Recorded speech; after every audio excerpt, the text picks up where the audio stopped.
Chris Renko, Orlando Brown Jr., as Adam just said, Orlando, interesting point in the season for you guys coming off a loss in Baltimore. Joe obviously going down with a season-ending injury. Where's the team at right now? Yeah, man, I mean, you never want to lose QB1, especially the way we lost him. It doesn't make things necessarily easier, man, but we got a lot of confidence in Jake, and so does this organization, man. So should this city.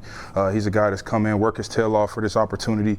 He loves the game, man. He's been right there in Joe's ear all off-season, all in season, so, man, he's ready for this moment. We'll talk more about Jake in our next segment when we talk about the Steelers, but as a team, I mean, injuries are part of the game, but when you see Joe go down in the middle of the game and you still have 7 more games, what's that like in that huddle that all of a sudden, like, do you realize what's happening or do you get refocused quickly? Yeah, well, I mean, you know, man, the thing about football is you're always in the moment, you know what I mean? And so no matter who's out there at quarterback, no matter who's at left guard, wide receiver, who isn't out there, you're expected to do your job at a high level. And so, man, at the time in the moment, you know, it doesn't necessarily cross your mind like, oh my gosh, Joe's out, can't believe it, what are we going to do now? We're still in the mindset to go out there and win that game. It's unfortunate we came up short, but I think Jake came in and did a really good job. You got the Steelers this week. This is a game, obviously, I think the whole AFC North hates the Steelers. But can you tell how much the city of Cincinnati wants you guys to win this game? Absolutely, man. And it's completely understood why.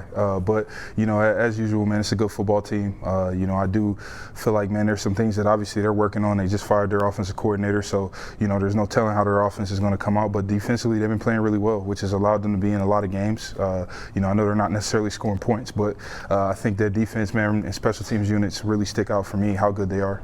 The Steelers have been good at defense since the NFL came around. What makes them able to do it every single year? Yeah, I just think, man, they have true consistency. You know, you look at most of these organizations and, you know, it starts with ownership, front office, head coach, players. And, you know, they've been consistent as ownership, coaches, you know what I mean? Even some of their key players, man, TJ and Cam Hayward, guys have been around for a long time. All right, your keys to the Steelers, take us through them. Yeah, man, playing physical, winning both sides of the line of scrimmage, man, as we talked about before, giving Jake that time, man, and protecting the football, winning that turnover battle. We've been doing a really good job with that. All right, our Ask Orlando segment this week, of course, because it's Thanksgiving, so it's Thanksgiving-based. Okay. I want you, what are your Thanksgiving must-haves? Take me through, build your plate on Thanksgiving dinner table. Man, definitely turkey. I got to throw some gravy on there. I need me some good dressing, sweet potato yams, mac and cheese.